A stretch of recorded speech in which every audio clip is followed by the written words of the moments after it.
I thought to create a content addressing a particular comment in one of my videos, and thought instead of a comment reply, maybe I can create a content on it to explain it fully and allow me to appreciate you guys commenting, as it gives me a thing to think about, an angle that I didn't consider. And this is one of those one comment, one game, one narrative. And look, I get it. Fans react emotionally. That's part of the sport. But when you've got access to data, you owe it to yourself to actually look before you judge. So today we're not going to argue feelings. We're going to argue numbers. Is De'Aaron Fox consistent? Is he clutch? Does he actually make this Spurs team better? Let's find out.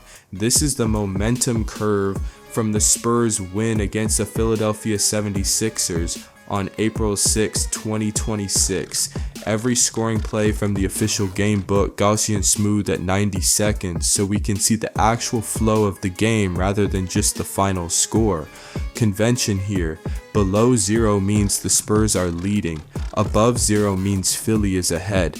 Now look at the orange shading. That is every minute D Fox was on the court. He opens the game in the starting 5. The game is essentially a coin flip back and forth, neither team pulling away. Fox is right there in the chaos. Q3 start. This is where the game turns. Watch the momentum curve drop hard in that orange window. Fox opens the third with a driving layup, then right here hits a 3-pointer that pushes the Spurs to a 9-point lead.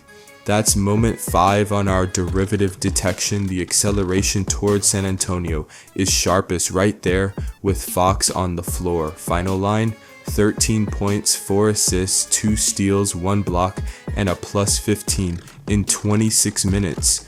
So the game that sparks that comment, the data says he was one of the best players on the floor. But one game doesn't make a player. Let's zoom out. This is every regular season game Fox has played in his NBA career. Each dot is a single game. The colored line is a 20-game rolling average, so we can see the trend as it develops. And that white dashed line, that's a polynomial fit across his entire career. Think of it as the honest, long-term answer to the question, which direction is he heading? Scoring the arc is unmistakably upward. He came into the league averaging around 11-12 points a game. He is now consistently in the high 20s. That polynomial fit doesn't lie. He is a better scorer every single season. Assists tell a more nuanced story.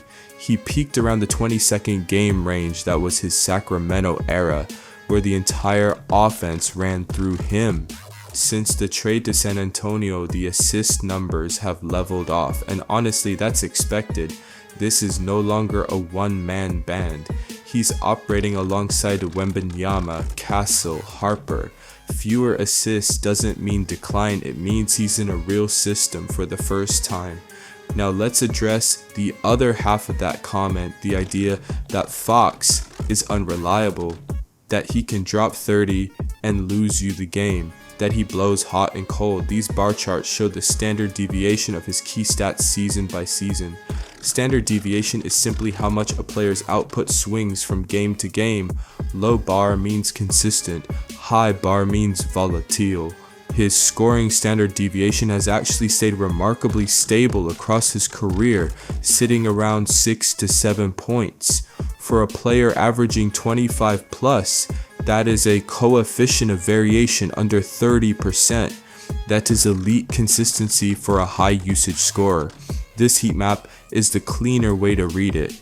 Green means consistent, red means volatile. The metric is coefficient of variation standard deviation divided by the mean. So it accounts for the fact that higher scorers naturally have bigger swings. Look at his scoring row across the seasons. It is almost entirely green. He is not a boom or bust scorer. He is a high floor producer who occasionally goes supernova, and that is actually exactly what you want from your starting guard. The only genuine volatility flag? Turnovers, but even that has improved in recent seasons as he's matured. This is the real litmus test. Not how Fox looks in isolation, but how he makes the people around him better. This is every two-man lineup Fox has shared significant minutes with this season, pulled directly from the NBA's official stats API. The left side is plus minus per game with each teammate. Remember, positive means the Spurs outscored opponents when these two are on the floor together. Fox and Wembanyama plus 7.8 over 52 games together. That is not a small sample. That is one of the elite two-man units in the entire Western Conference. Fox and Champagnie plus 5.2. Fox and Devin plus 4.3. Fox and Castle plus 3.6. Every single core rotation player is positive when paired with Fox. That is 11 positive partnerships out of 16. The right panel tells you something even more interesting. The higher the shared minutes, meaning the more time Fox actually spends with a teammate, the better the result. That clustering in the top right is the starting unit. High minutes, high positive impact. That is not the signature of a player who loses you games. That is the signature of a player who makes your team work. Now the clutch question, because this is where the comment really stings. He's not Mr. Clutch. Let's look at the actual quarter by quarter data. His scoring builds through the game. Q1 is his quietest. He's reading the defense, setting the tone. By Q3 and Q4, he's at his most productive. The highlighted bar, the best quarter, is Q4. The man saves his best for when it matters most. That is the definition of clutch. His field goal percentage also peaks in quarter 4. He's not just taking more shots, he's making them at a higher rate when the game is on the line. And turnovers, they go down in Q4. He is more careful, more deliberate, more composed in the moments that matter. Again, the opposite of what that comment claimed. Now here's the knockout punch. This is Fox compared directly against 4 of the best guards in the league in clutch situations. The last 5 minutes, score within 5 points. SGA, Maxey, Castle, and Curry, free throw percentage in clutch situations. The comment said, and I'm quoting, he misses free throws, 95.2%, number 1 out of these 5 players, better than SGA, better than Curry, better than Maxey. In the moments that define games, De'Aaron Fox is the most reliable free throw shooter in this group. Plus minus in clutch games, positive 1.5. He's not SGA at plus 3.4, and we should be honest about that. Shea is the best clutch guard in the league right now, but Fox is positive.